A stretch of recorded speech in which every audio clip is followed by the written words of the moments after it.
Hello and welcome back to another episode of Critical Reactions with your host Bryan. It's a new week. Got a new theme going on, this one being multiple vocalists. We're going to be looking at songs that feature, well, more than one vocalist, but hopefully hearing them do some crazy stuff. I'm looking forward to some counterpoints, some wild harmonies, some call and response, just really playful use of having more than one vocalist in your group. We're going to be kicking it off today with a band called Low. The song we're looking at is No Comprende from the album Ones and Sixes. Let's dive in, see what Low is bringing to the table today.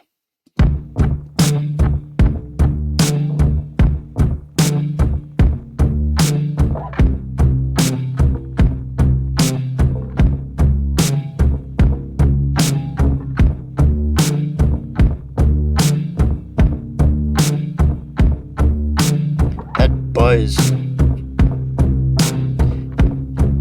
It's like the snare hit, but it's like electricity being run.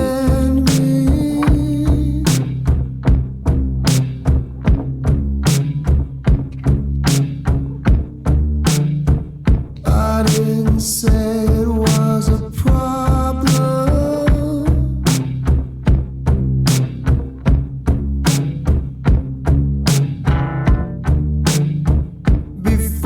Start to make assumptions. Let's try to cut to the solution. You know we should have seen it coming. The vocal melody is interesting too, in that we don't really get too much. Finally, we didn't really get a lot of resolution. It was all building up intensity.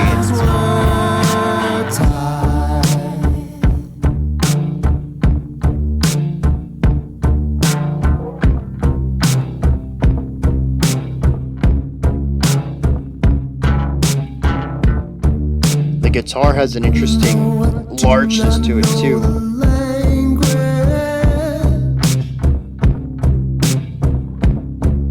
Even this, the palm muted of it, it's like got a roundness to it.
That little bass line there, walking, but keeping the harmonic structure too.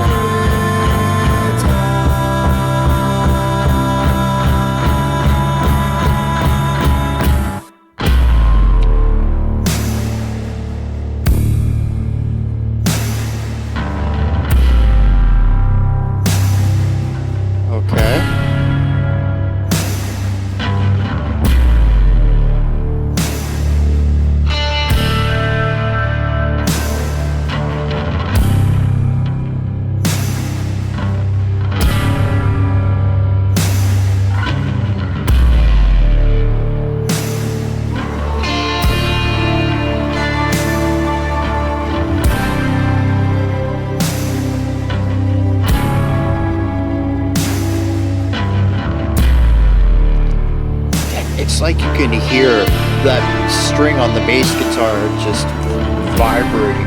I mean, you can, that's music, right? But like, I don't know how to describe that.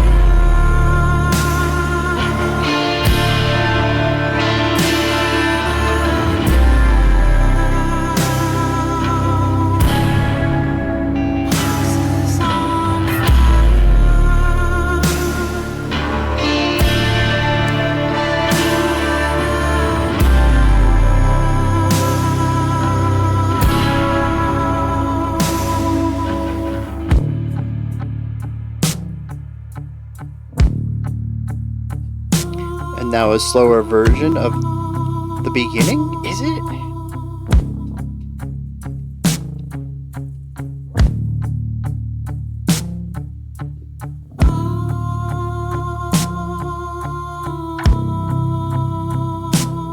When this is over, I'm going to give it a moment to sit. Oh, okay. I thought I'd do something else. All right, I am going to go back to the beginning. I want to hear the tempo difference here. I'm just going to pick a random spot in like the first minute or so. The ending? Yeah, it's slightly slower. Interesting. Yeah, okay. I can get behind this. This is cool stuff. I mean, all right. It's multi-vocalist week, but that's not what we're going to kick today's conversation off. The production. That's the thing that really stands out to me, right? The vocalist work, the counterpoint, all that stuff we're going to talk about. I mean, that's icing on the cake. I'm glad that's in here anyways, but I mean, this production is unique-ish. I mean, obviously they're just blowing out a lot of sounds, right? Lots of music does that, but I think that they're creating their own sound within that general idea. I guess it just goes back to the idea that there's very few truly unique things left to do in music. It's about how you put your own stamp on that unique element. But yeah, so like everything's way blown out. You listen to the bass kick, and I mean, it's just so fuzzy. You listen to the snare. I don't even know if that's a real snare there, an acoustic snare, or if it's digital or some sort. The end result, though, is that it feels like a snare. It has that crack. It's a bit higher pitched. It comes off of that impact really quickly. I mean, these are all cornerstones of the snare. It's got a little bit of reverb to help with that dissipation. But the thing is that it also sounds like buzzing, like electricity inside of that snare hit. It is bonkers. Everything on the drums, man. Even the what I think the analogy for or the parallel to closed hi hat, right? Even that little the chunk chunk chunk. Even that is kind of fuzzy. It's distorted. It's so big yet so small. And I think that's the thing that really draws me to this is that all of these sounds are they're kind of big tones, but generally speaking, they're a bit on the smaller side. It's a quiet song, right? The volume's maxed out, but these sounds don't really take up a lot of space. But the tones of all of these instruments feel like they should be massive. They sound overdriven. They sound distorted. This is maximum volume texture. And I think that creates a really interesting thing here. Usually, I would say that this is an auditory discrepancy that pulls me out of the moment, that it sounds big but isn't loud. Here, though, it works. I don't know what thing goes into this. Maybe a psychological element. Maybe there's some production tricks. I don't know. It absolutely works here in ways that it doesn't always for me. I find that to be fascinating. It's one of those things that my gut says, bro, this don't work. But my ear says this is wonderful. And unfortunately, I don't have the knowledge to understand why I feel this way. It's pretty cool. I dig that. It's one of those production tricks that maybe I'll get one day, but right now I don't, and it's magic. Like it seems magical. Anyways, like I don't get it. It just happens. But I mean, this can be extended to the instruments too. I mean, the bass tone in that slow, lethargic section, like I mentioned, I mean, I could just imagine the string, slowly vibrating, and like I can hear that visual. It doesn't make sense, right? I couldn't explain it very well during the reaction either. It just, I can feel the way it hears. sounds. I can see the way it sounds too. It's wild. There's so much movement to that tone. The guitar sound in the verse. I mean, all of this. It's just it's so big. It's so distorted, yet it's clean. It's not like I can't make this stuff out. It's not wall of sound fuzz, but it is individually very fuzzy and distorted.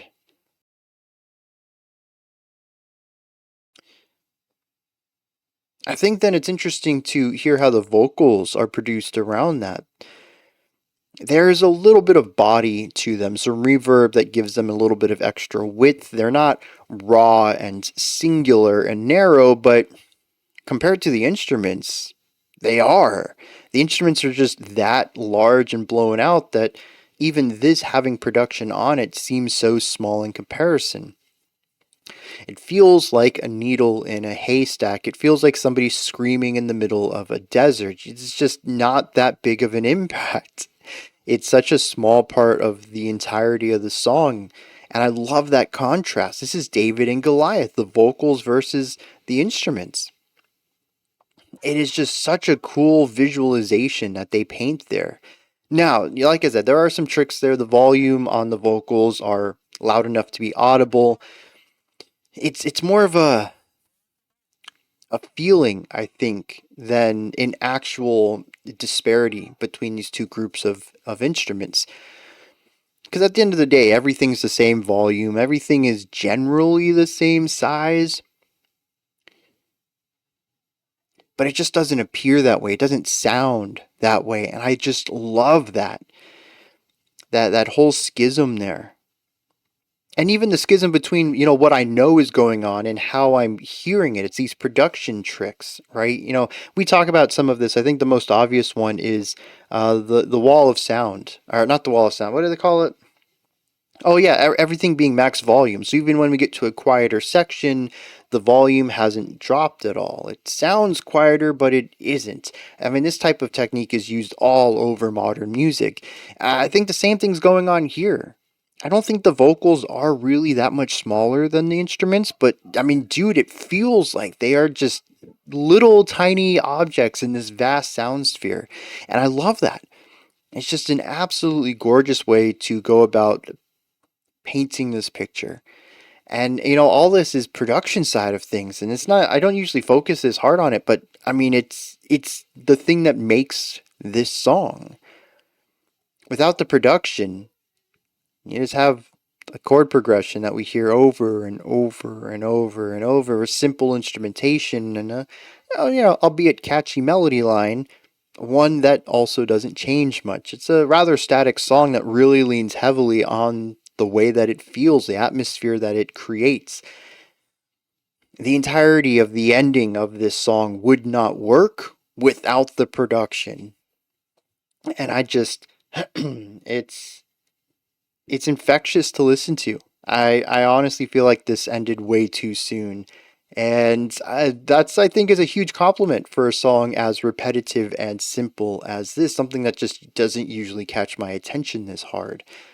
The production is doing a lot of heavy lifting, and it's just doing it so smoothly and deftly as well.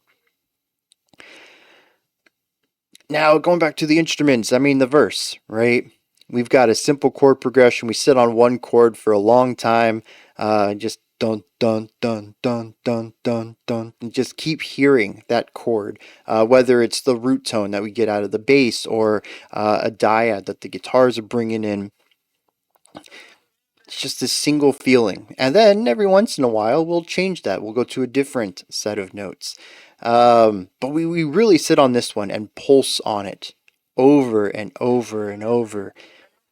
The vocals on top, a catchy melody, but one that also doesn't change much. I think that the notes themselves, the fluidity through those notes, the way that the rhythm works is identical for like 7 repetitions in a row, and all of them end on tension. None of them really resolve, and I even commented on it. I was like, dude, this just like keeps repeating this tension. It's the song is just stuck right here. And then eventually we give way to that resolution that took us, I think, into the chorus. Although I don't think we heard it again, so Maybe we can just call it the B section here. There's some change there, but again, I don't think we brought it back to call it a chorus. But after this section, we went back to a verse. So usually that would be the chorus in between verses. But yeah, like this section was just like it lets you just sit in this for so long. Very minimal change. The chord progression underneath does move, but that melody doesn't. It just locks in and refuses to budge. We bring in some vocal harmonies in the B section. I thought they were gorgeous. We go back to a verse again, but this time in between the original vocal melodies, we now have this second vocalist providing counterpoint. Yeah, I mean, it's another set of a single identity melody, not really altering its purpose. It's there to create more tension. I do believe that at times it provides a sort of resolution to that first original vocal, but maybe a half resolution would be the best way to describe it. We never get that full resolution until the end of this section. And so it is just really about locking in place, of feeling these walls closing in and not having that tension change or shift at all. I think even that consistent creeping dun dun dun dun dun, a bit on the quieter side, also feels like the walls are closing. And it's a danger that's not immediate. And if you're not paying attention, you might not even notice, but when you do notice it, all you can feel is the anxiety of the danger closing in. Eventually, it will be on you. Maybe it won't be today, maybe it won't be next week, but it's making its path towards you slow and steady. You're going to have to deal with this eventually, and that's what a lot of the song feels like to me. And so that does take us to the drop. I mean, the bass just boom. My headphones were shaking. I mean, I think the only thing this thing was missing was sub bass to really fill that sound out. The tempo drops, the energy drops, the pitches drop, and it just becomes this slog. If the rest of the song was a danger creeping in, this is finally it being nearby. You have to deal with it, and time feels like it has slowed as every second feels more impactful than the last. You can feel your space shrinking now as these walls are closing in. It's still not directly on you. You may not be crushed for another day or so. It's still a slow moving pace, but it's impossible to ignore now, and every second feels like it gets dragged out. Time slows down. So does our tempo. I mean, that just works so perfectly. I love it. The way that all that comes together is beautiful. Um, we don't really change anything else though. The rhythmic pulse is pretty much the same. We keep that consistency. It's just slower now. The layering of the instruments and how they all work together is a bit slower, but still everything is lockstep, just like it was. And even the distortion that we previously had is more exaggerated now, just as time has become more exaggerated. It's a really great way of painting this feeling without ever really saying it. I mean, maybe they do. I don't know. I didn't pick up any of the lyrics in here. I was so focused on that atmosphere. Um, and so I do love then at the end. I'm not sure what this means yet. I mean, it could represent a few things, and without knowing the lyrics, I don't really have a defined ending for the story. But we bring back the verse just a little slower. I actually thought it was halftime when we heard it originally, but after comparing it to the beginning, it's like 15 BPMs, 20 BPMs slower.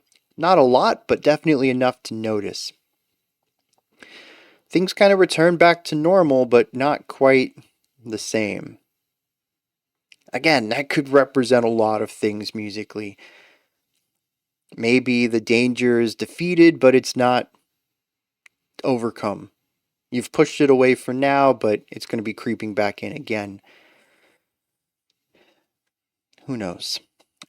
Just everything in here works so well at creating just a feeling of dread. I think that's what this song does fantastic, is dread. And they do it in such a beautiful way, with such elegant painting work, too, of telling the story with the music.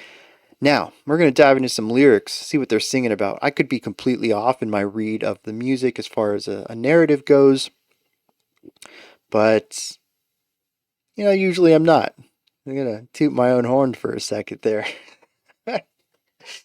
Let's dive into some lyrics, see what's going on there.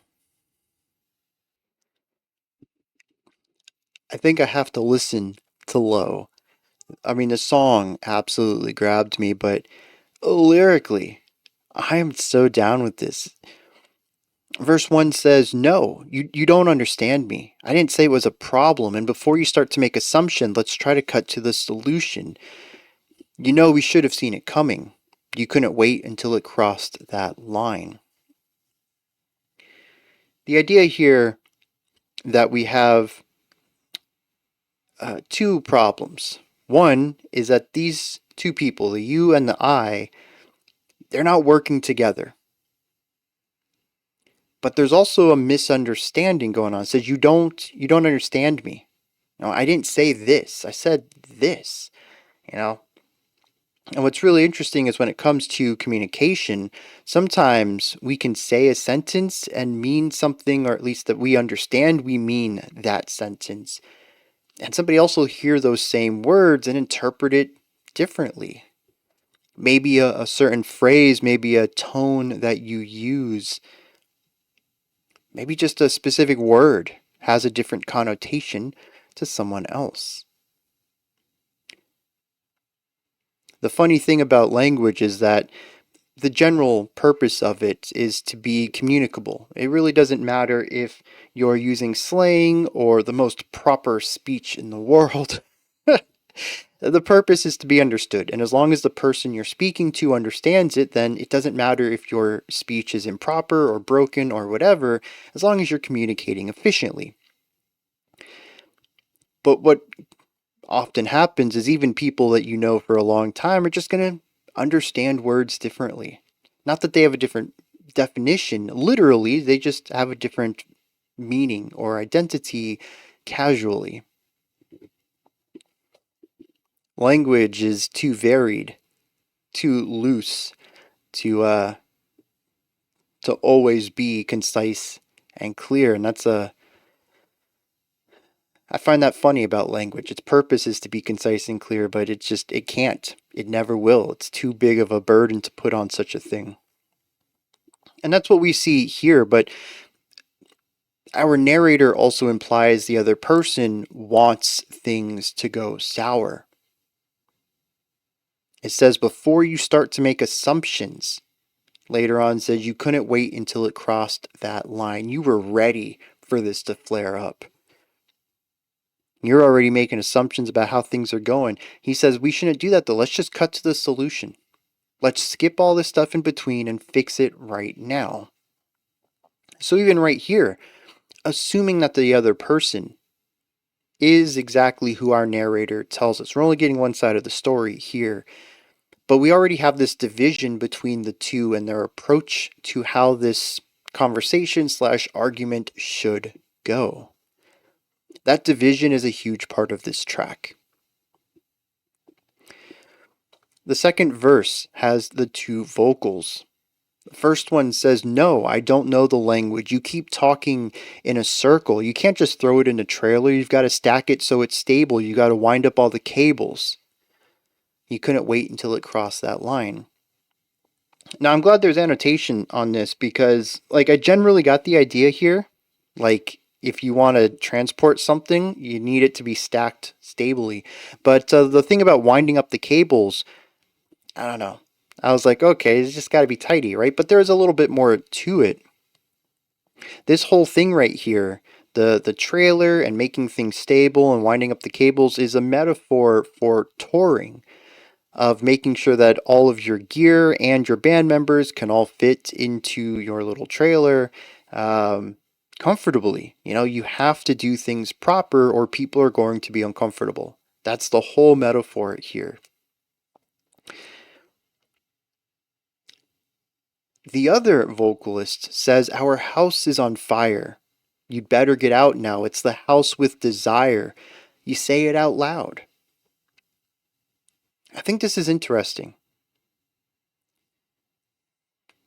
because they're both concerned about an issue.